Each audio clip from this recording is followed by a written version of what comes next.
I care about real crypto. I care about Monero, I care about DERO, Pirate Chain. I care a little bit about Bitcoin, but not a ton. But I don't care about like all these exchanges. Like, to me, exchanges, they should all be decentralized exchanges. And by the way, I never personally ever put money on an exchange and leave it there. Like, if I'm going to buy Bitcoin, I bought a bunch, like I said a couple days ago, around 15,800.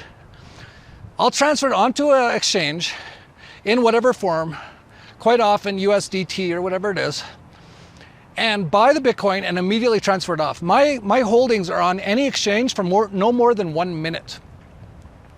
And that's the way crypto is supposed to be. But, you know, lots of people, for whatever reason, they don't. That's the biggest problem, is a lot of normies don't understand crypto. It's too bad. They've kept people like ourselves who talk about all this stuff way far away. They let people like that Kevin O'Leary and Pompliano and Michael Saylor and all these people all talk about like stupid stuff and BlockFi and Luna, Novarats and Luna. But here, we're over here talking about Monero and how you need to be very careful. You should always, if you don't have your own keys, you don't have your crypto. The average person has no idea about any of this. And that's why they've gotten wrecked. So is what happened here, the World Economic Forum basically propped up an exchange, made it super famous with all of their people, their Fortune magazines and their Davos summits and all that kind of stuff. All their funds put in tons of money into it to make it look legit.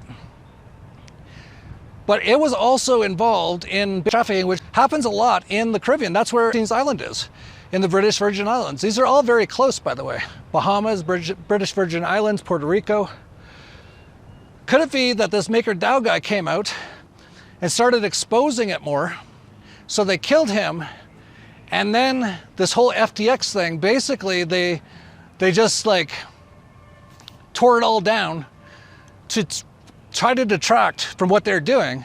And a big part of what they're doing was laundering funds for the Democrats in the US. Like this, a real movie about real stuff would be incredible about all this. Meanwhile, with all this World War III, Justin Castro becomes first world leader to appear on Drag Race Watch.